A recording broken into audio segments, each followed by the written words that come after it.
Hello, my name is Camden and welcome back to my channel. In today's video, I'm going to be doing my June reading journal wrap-up. Starting off strong, I'm filling in these little book icons to indicate the number of books that I read in the month of June. I chose a lovely purple color for this month, and I ended up only reading 5 books in the month of June, which is slightly below what I'm supposed to be reading in order to stay on track for reading 75 books this year.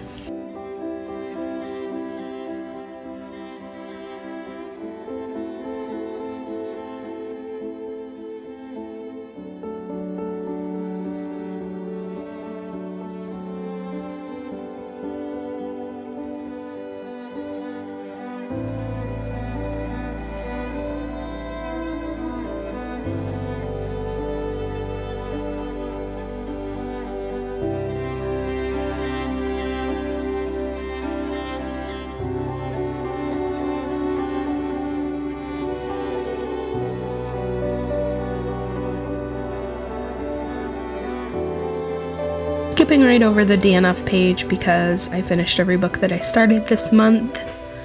And then moving on to my book of the month, I did get Ink Blood Sister Scribe from Book of the Month in the month of June. Moving on to my representation and reading page, which I have sadly not touched since February. I'm just using my label maker to create the titles for some books that I read this month that featured queer characters. The first one was Heartstopper, and it does contain a Killian or a male-male romance. And then also I read Loveless by Alice Oseman, that features an asexual main character, so just filling both of those slots in.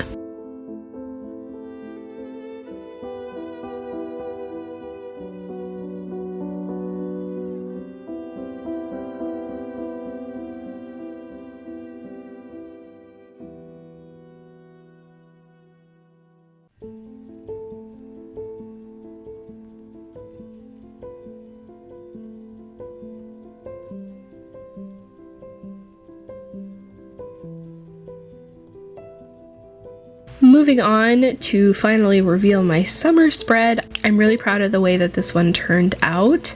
I really love the summer title page on this one and this little like witchy, I don't know, I pictured it being like a witch's like workshop. It has like the books and the little frog, candles, some potions. I just loved the way it turned out. As you can see, I'm filling out my summer bingo page. I read a book that was on my TBR for 5+ years, which was I Am Still Alive by Kay Alice Marshall.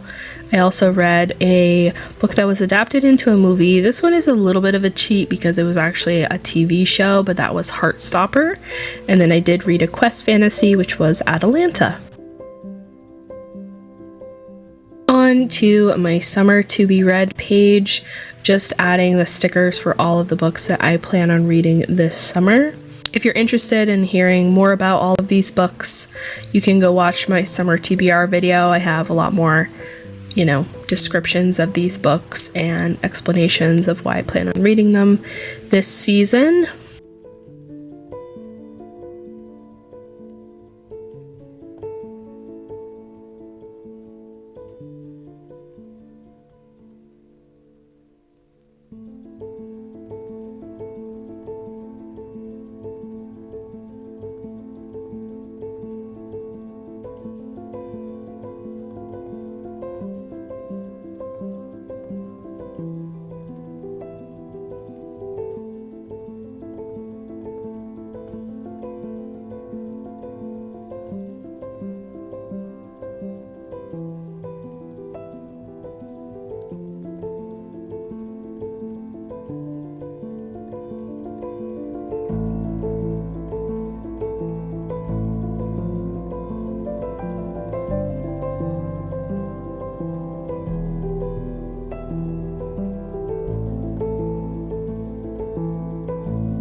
Moving on to my June releases page, I'm just going through and adding the dates onto the calendar, and then going through and adding all of the books that I am most anticipating that are coming out in the month of June. Next week's video is my most anticipated releases for summer, so you'll hear a lot more about the books that I'm adding onto this calendar, and also the releases I'm excited for that are coming out in July and August as well.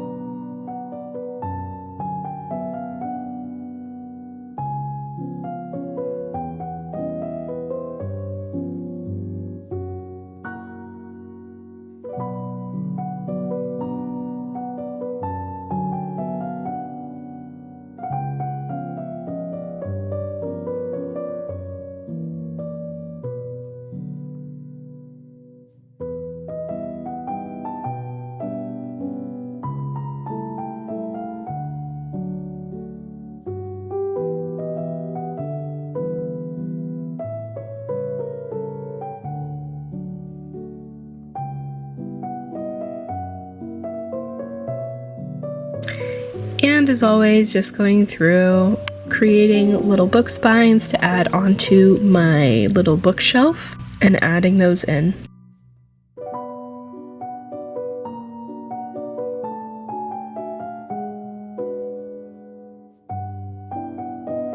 Now that we're into July, I'm really starting to think and brainstorm about what I want to do for next year's reading journal, any additional pages that I want to add, or themes that I want to do for these different seasonal spreads.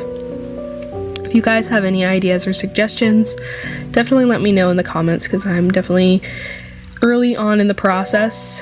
Haven't really made too many decisions yet, so I'm open to feedback or input.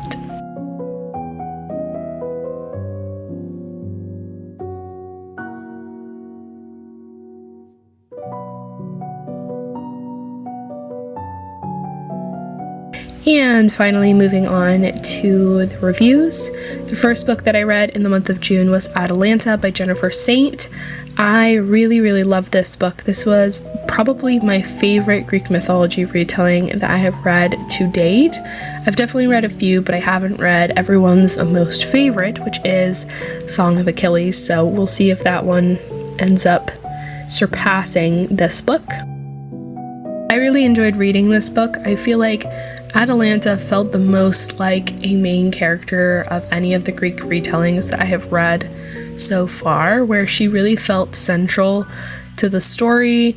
Her actions deeply impacted what was happening on the quest for the Golden Fleece with Jason and the Argonauts, and also the foot race surrounding the Golden Apples. It just felt less like she was a supporting character and we were getting her perspective on the male leads, as much as she was the main focus, the central character, and I really enjoyed reading from her perspective. I ended up giving this one a 5 out of 5.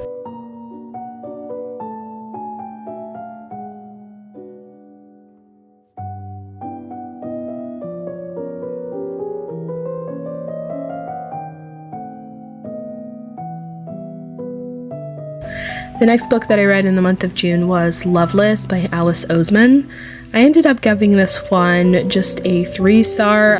I enjoyed the ace and aromantic representation in this book, and I thought that it was very valuable and something I don't see a lot of in contemporary fiction. However, I found Georgia as a main character to be a bit boring and annoying. A lot of her choices were really bad choices, and I felt like all of her friends kind of deserved better from her than what they were getting. So it was a little bit difficult for me to read at times, but I kind of feel like I would read any book that was featuring one of the side characters in this novel, because all of them were super strong and I really enjoyed reading about all of them. However, Georgia was kind of the weakest link in the whole group, which is not great in a main character.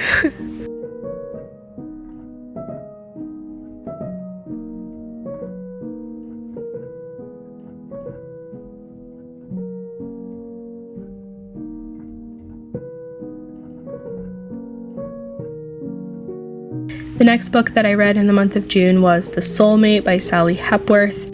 This was not my least favorite Sally Hepworth book that I've ever read, but it definitely wasn't my favorite either. I gave it an average 3-star kind of rating. I did enjoy the process of reading this book, and I was interested to see where the plot twists were going to take us and what the overall conclusion to this story was.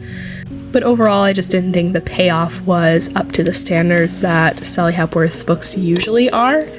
And I also was not a huge fan that one of the POVs in this story was a ghost of a dead person. I just felt that kind of felt a little bit of a cheat to hear her side of the story. I don't know. I wasn't a huge fan of that aspect of the book, and I thought that it could have done a lot better and the mystery could have been a lot more drawn out if not for that perspective.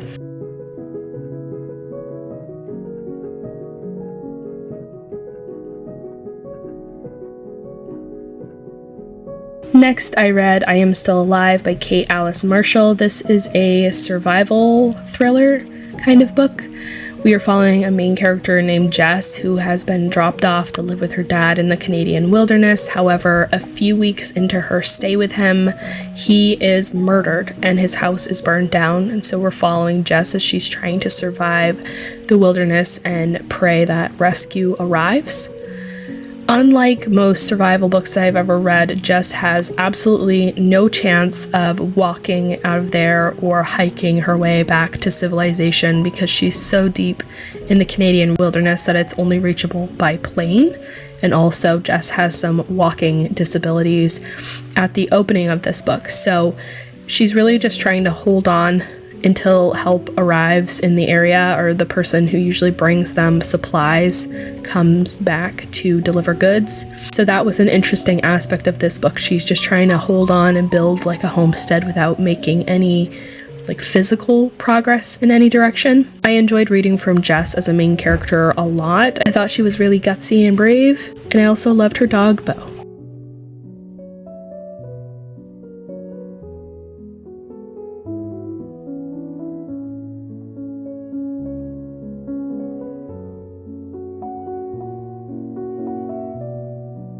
And the last book that I read in the month of June was Heartstopper Volume 3. I obviously can't give many details about the plot of this book, given that it is the 3rd volume. However, this whole series is following 2 main characters who are entering into a relationship and grappling with their sexual identity. In this volume in particular, we're just following them as the relationship deepens and they start to learn more about each other's flaws and troubles in their lives, and I just thought that the support that they showed for each other was really beautiful and something for teen readers to aspire to.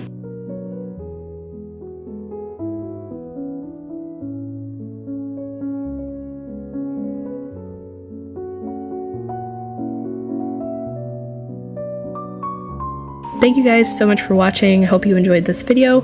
Please like, share, subscribe, comment, and I will see you all in a new video next week. Goodbye!